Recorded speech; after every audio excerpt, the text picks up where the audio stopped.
پہلی رمضان سے پاکستان کے نیشنل ٹی وی یعنی پی ٹی وی پر دنیا بھر میں مشہور ٹرکش ڈرامہ سیریل ارطغرل کو اردو کے اندر ڈب کر کے دکھایا جا رہا ہے۔ یہ پورا ڈرامہ حقیقت پر مبنی ہے، جو مسلمانوں کے شاندار ماضی، ان کے اتحاد کی طاقت یعنی کہ خلافت عثمانیہ کو عطا کیے گئے نیک، بہادر، ذہین، جنگجو اور نڈر حکمرانوں کی تاریخ کو حقائق کے ساتھ ایسے خوبصورت انداز کے اندر پیش کر رہا ہے کہ مسلمانوں کو ان کا سنہرا ماضی ایک بار پھر سے یاد کروایا جائے، جو کہ ہالی ووڈ اور بالی ووڈ کے فکشنل فرضی اور فحاش مووی اور ڈرامہ سیریل کے ذریعے کئی دہائیوں سے مسلمانوں کے برین کو واش کرنے کے لیے بنتی چلی آ رہی ہے، اور ہم لوگ خود ان کو پیسے دے کر دیکھ رہے ہیں۔ ارطغرل ڈرامہ دسمبر 10، 2014 کے اندر ترکی میں پہلی بار ریلیز ہوا، اور دیکھتے ہی دیکھتے اس کی مقبولیت اس قدر بڑھ گئی ہے کہ آج کل دنیا کے 150 سے زیادہ ممالک کے اندر اسے ترجمے کے ساتھ شائع کیا جا چکا ہے، جس نے اہل مغرب اور یہودی اربوں ڈالر کی انویسٹمنٹ، جو کہ 5th جنریشن کی میڈیا کے ذریعے مسلمانوں کی ذہن سازی کر کے انہیں ان کی تاریخ بھلا کر انہیں فحش اور عیاشی کے اندر مبتلا کرنے تھا اور ان کی فیملی سسٹم کو توڑ کر کمزور کرنا تھا۔ انہیں اب یہ خواب اس ڈرامے کے آنے کے بعد چکنا چور نظر آ رہے ہیں، جس کا ثبوت ہے نیو یارک کے اندر شائع ہونے والے ایک آرٹیکل، جس کے اندر اس ڈرامے سیریل کو خاموش ایٹم بم کہہ کر تشبیہ دی گئی ہے، کیونکہ یہ ہالی ووڈ کے فرضی سپر ہیروز کے بجائے مسلمانوں کے اصل سپر ہیروز اور ان کی تاریخ کو یوں دکھاتا ہے کہ کسی بھی ملک اور قوم کے خلاف دشمنوں کی سازشوں کو حق و ایمانداری اور وفاداری کے راستے پر چل کر کیسے مسلمان آسانی سے زیر کر سکتے ہیں۔ وہ مسلمان جنہوں نے 1291 سے لے کر 1924 تک یعنی سلطنت عثمانیہ کے دور کے اندر امت مسلمہ کا اپنی تلواروں سے دفاع کیا اور 600 سال تک اسلامی خلافت کو قائم کیے رکھا۔ اس ڈرامے سیریل نے کیوں اہل مغرب کی نیندیں خراب کر رکھی ہیں اور کیوں ان کے منصوبوں پر مستقبل کے خطرے کی گھنٹی بجا دی ہے، اسے سمجھنے کے لیے سب سے پہلے آپ کو ارطغرل غازی، جو خلافت عثمانیہ کی بنیاد رکھنے والے سب سے پہلے انسان تھے، ان کی تاریخ و خلافت عثمانیہ کے قائم، ان کے عروج اور زوال کو مختصر طور پر سمجھنا ہوگا۔ میں کوشش کروں گی کہ اس ڈرامے کو مختصر طور پر جتنا ہو سکے آپ کو سمجھا سکوں۔ یہ ڈرامہ 5 سیزنز اور بہت سی قسطوں پر مشتمل ہے۔ میں نے اپنی ویڈیو میں آپ کو اس کا مختصر سا خلاصہ بیان کیا ہے، جس میں آپ کو پوری کہانی سمجھ آ جائے گی، تو آپ میری ویڈیو کو آخر تک ضرور سنیے گا۔ مزید آگے ویڈیو کو سننے سے پہلے ناظرین و حضرات، آپ ہمارے چینل کو سبسکرائب کریں اور بیل آئیکن کے بٹن کو کلک کریں تاکہ مزید آنے والی ویڈیوز کی نوٹیفیکیشن آپ لوگوں کو ملتے رہیں۔ سلطنت عثمانیہ، جو دنیا کے 3 بڑے برِ اعظموں تک پھیلی ہوئی تھی اور دنیا کی سب سے مضبوط سلطنت تھی، اسے ایک کے بعد ایک قابل اور نیک حکمران ملے جو اس کی شان و شوکت کو مزید بڑھاتے چلے گئے، جس نے اس وقت کی سپر پاور یعنی کہ منگول اور صلیبیوں کی نیندیں حرام کر دی تھیں اور انہیں بتایا کہ جنگیں صرف تلواروں سے نہیں، سوچ اور تدبیروں سے بھی جیتی جا سکتی ہے، کیونکہ منگولوں کے پاس خون خوار قسم کی فوج تھی، تلواریں اور جنگ حکمت عملی موجود تھی جو انہیں فتوحات پر فتوحات دیتی چلی گئی، لیکن کسی بھی ملک کو فتح کرنے کے بعد ان کے پاس اس ملک کو چلانے کے لیے کوئی نظام موجود ہی نہیں تھا، جو بعد میں خلافت عثمانیہ نے اسلامی قوانین کو اپناتے ہوئے اس جمہوری دنیا کو دوبارہ سے یاد کروایا۔ تو شروعات ہوتی ہے چنگیز خان کے کردستان پر حملے سے، جب اس حملے کے بعد یہاں کے کچھ روایت نقل مکانی کر کے اپنے سردار کی زیر نگرانی ترکی کے علاقے اناطولیہ میں پہنچ گئے اور اس کے سردار کا نام تھا ارطغرل غازی، جی ہاں، وہی ارطغرل غازی جس پر یہ پورا ڈرامہ سیریل موجود ہے۔ یہ 100 خاندان تھے اور 400 گھوڑ سواروں کا بڑا لشکر تھا۔ اناطولیہ کے علاقے پر اس وقت سنجوتی سلطنت قائم تھی، جو کہ بار بار اس وقت کی سپر پاور کے حملوں یعنی کہ رومی فوج اور تنتاری یعنی کہ چنگیز خاندان کی اولاد کے حملوں کی وجہ سے بہت زیادہ کمزور ہو چکی تھی۔ سلطنت البرسلان جیسے عظیم حکمران نے سلطنت کی بنیاد رکھی تھی۔ جب ارطغرل غازی یہاں پہنچے تو اس وقت بھی سنجوتی فوج اور رومی فوج کے اندر آپس میں لڑائی جاری تھی۔ ارطغرل نے اس وقت کمزور اور حق کا ساتھ دینے کا فیصلہ کیا اور سنجوتی فوج کے حکمران علاء الدین کے ساتھ کندھے سے کندھا ملا کر رومیوں سے اس طرح سے لڑے کہ انہیں بھاگنے پر مجبور کر دیا، جس کے بعد سلطان علاء الدین نے خوش ہو کر اناطولیہ کی مغربی سرحدوں کو ارطغرل اور ان کے خاندان کو دینے کا فیصلہ کیا، جس کے بعد انہیں اپنے زیر اطاعت رہنے والا ایک اتحادی بھی مل گیا۔ اور ویسے بھی ارطغرل نے انتہائی ذہین، ایماندار اور وفادار انسان تھے۔ وہ ہمیشہ علاء الدین کے ساتھ ہر بغاوت کے موقع پر کندھے سے کندھا ملا کر لڑتے رہے، لیکن خود کبھی بغاوت نہیں کی کیونکہ وفاداری ان کے خون کے اندر شامل تھی، اور وہ ہر موقع پر سلطان علاء الدین کے ساتھ رہے۔ 1298 میں چنگیز خان کے پوتے ہلاکو خان نے بغداد پر حملہ کر کے صحیح معنوں میں خون کی ندیاں بہا دیں۔ اس نے نوجوانوں کو قتل کر کے ان کی کھوپڑیوں کے مینار بنائے، عورتوں اور بچوں کو قید کر لیا، علم فنون کی کتابوں کو آگ لگا دی اور انہیں پانی کے اندر بہا دیا، جس کے بعد ایسا لگا کہ مسلمان ایک قوم کے طور پر کبھی بھی تاریخ میں اپنا کھویا ہوا مقام کبھی بھی حاصل نہیں کر پائے گا۔ مگر پھر 1298 میں ارطغرل کے ہاں ایک لڑکا پیدا ہوا جس کا نام عثمان رکھا گیا۔ یہ ذہانت، اخلاق اور وفاداری میں بالکل اپنے والد کے جیسے تھے،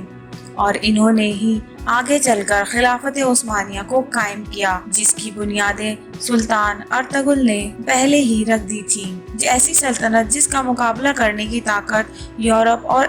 ایشیا کے کسی فوج کے اندر نہیں تھی۔ سن 1300 کے اندر تنتاریوں نے سنجوتی سلطنت پر حملہ کر دیا، جس میں سلطان علاء الدین مارے گئے، اور اسی طرح سے عثمان سنجوتی سلطنت کو چلانے کے لیے خود مختار ہو گئے۔ اسی موقع کا فائدہ اٹھا کر ترک سرداروں نے رومی سرداروں کے ساتھ مل کر سنجوتی سلطنت پر حملہ کر کے ایسے ختم کرنے کا منصوبہ بنایا، جو کہ ان کی سب سے بڑی غلطی ثابت ہوئی، کیونکہ اس کے بعد عثمان نے ایک ایک کر کے ان کے تمام علاقے فتح کرنے شروع کر دیے۔ رومیوں نے بدترین شکست کے بعد تتاریوں کو عثمانی سلطنت پر حملہ کرنے کے لیے اکسایا، جس کے جواب میں عثمان نے اپنے بیٹے اور اگلے سلطان اوہان غازی کو فوج کی کمان دے کر بھیجا، جنہوں نے تتاریوں کو ایسی عبرتناک شکست دی کہ انہیں دوبارہ حملے کرنے کی جرت نہ ہوئی۔ سلطان عثمان کو موجودہ ترکی کے شہر بروسے میں دفن کیا گیا، اور ان کے بیٹے اوہان غازی نے اس شہر کا محاصرہ کر کے اسے بھی فتح کر لیا، اور یہاں پر اسلام کی تاریخ و ترویج اور اسلامی قوانین کو نافذ کر دیا، جس کے بعد یہ فتوحات کا سلسلہ یوں بڑھا کہ عثمانیہ سلطنت 3 بڑے بر اعظموں تک پھیل گئی، اور اس کی خلافت کا مرکز تھا ترکی۔ اس خلافت کے اندر موجودہ دور کے ارمانیہ، عراق، شام، گردن، فلسطین، بلغاریہ، یونان، مکہ اور مصر جیسے علاقے شامل تھے، اور یہ خلافت 1924 تک قائم رہی۔ 1923 میں پہلے جنگ عظیم کے بعد خلافت عثمانیہ کی مخالف اتحادی فوج یعنی کہ فرانس، جرمنی اور برطانیہ نے زبردستی ترکی کے سلطان کو غیر کانفرنس ایک معاہدہ کیا: اگر اپنی سلطنت کو حملے سے بچانا چاہتے ہو تو امن کے لیے ہماری شرائط ماننا پڑیں گی، اور وہ شرطیں ہیں کہ یہ 100 سالہ معاہدہ، جسے کہتے ہیں معاہدے لوزان۔ اس معاہدے پر مصطفیٰ کمال اتا ترک نے سائن کیا کہ 100 سالہ معاہدہ ہو گیا۔ پہلے جنگ عظیم کے بعد برطانوی فوج نے ایک شاطر اور چلاک جاسوس کو عرب لوگوں کے اندر خلافت عثمانیہ کے خلاف بغاوت کے لیے کچھ اس طرح سے داخل کیا کہ وہ تمام دینی علوم، عرب کے رسم و رواج اور کمزوریوں سے اچھی طرح سے واقف تھا۔ اس کا نام تھا لارنس آف عربیہ، اور اس نے عربوں کا اعتماد حاصل کرنے کے بعد خود کو ان کا عالم اور منٹور بنا لیا۔ یہ عربوں سے کہنے لگا کہ کیا تم لوگوں کے اندر غیرت نہیں ہے کہ تمہارے گھر پر ایک غیر عرب لوگ حکومت کرتے ہیں؟ تم لوگ ان سے اپنا گھر واپس کیوں نہیں چھین لیتے؟ اور ویسے ان جنگ کے دنوں کے اندر خلافت عثمانیہ بہت کمزور ہے، اس سے بڑھ کر اتنا اچھا موقع تمہیں کوئی بھی نہیں ملے گا۔ اسی شخص کی باتوں میں آ کر آل سعود نے خلافت عثمانیہ کے خلاف بغاوت شروع کر دی، اور اس وقت کے موجودہ سلطان نے یہ سوچ کر کہ اللہ کے گھر کے اندر اس مقدس سرزمین پر کوئی خون خرابہ نہ ہو، بنا کسی شرائط کے مکہ مکرمہ کو آل سعود کے حوالے کر دیا، جس کا نام بعد میں حجاز مقدس سے بدل کر آل سعود کے نام پر سعودیہ عرب پڑ گیا۔ اسے اسی لیے سعودیہ عرب کے موجودہ حکمران شہزادہ محمد بن سلمان نے $40 ملین لگا کر ارطغرل غازی کے ڈرامے کے مقابل میں مملکتان نار کے نام سے ایک ڈرامہ سیریل تیار کیا، جس کے اندر ترکوں کو بزدل اور نااہل قوم دکھانے کی کوشش کی، لیکن یہ ڈرامہ بری طرح سے فلاپ ہو گیا۔ تو اب پھر سے ہم واپس آتے ہیں معاہدے لوزان کی طرف، جس کے 100 سال کی مدت 2023 کے اندر مکمل ہو رہی ہے۔ اس معاہدے کی شرائط یہ تھی کہ ترکی کے تمام وسائل سے سلطان دستے برداری کا اعلان کریں، ان کی تمام جائیداد ضبط کر لی گئی، خلافت دوبارہ سے قائم کرنے پر پابندی لگا دی گئی، ترکی پر پیٹرول کی ڈیلنگ پر بھی پابندی لگ گئی، اس کی بندرگاہ بوسفورس جو کہ انتہائی اہم ہے، ایشیا کو یورپ سے کم ترین فاصلے سے ملاتی ہے، اس کی ایک طرف ہے بلیک سی اور دوسری طرف میریٹائم سی، اسے عالمی ملکیت قرار دے دیا گیا، یعنی کوئی بھی گزرنے والے جہازوں سے کوئی بھی ٹیکس ترکی سے 100 سال تک اس معاہدے کے روح سے نہیں لیا جا سکتا، یعنی ترکی کے ہاتھ پیر باندھ کر اسے 100 سال تک کے لیے سائٹ پر پھینک دیا گیا، اور مصطفیٰ کمال ترک نے ایک اسلامی ترکی سرکولر ترکی بنانے کا آغاز کیا، جس کے بعد ہر طرف بے حیائی، شراب نوشی اور مغربی کلچر عام ہونے لگا، یعنی کہ ترکی مسلسل دین و اسلام سے دور ہوتا چلا گیا۔ مصطفیٰ کمال ترک نے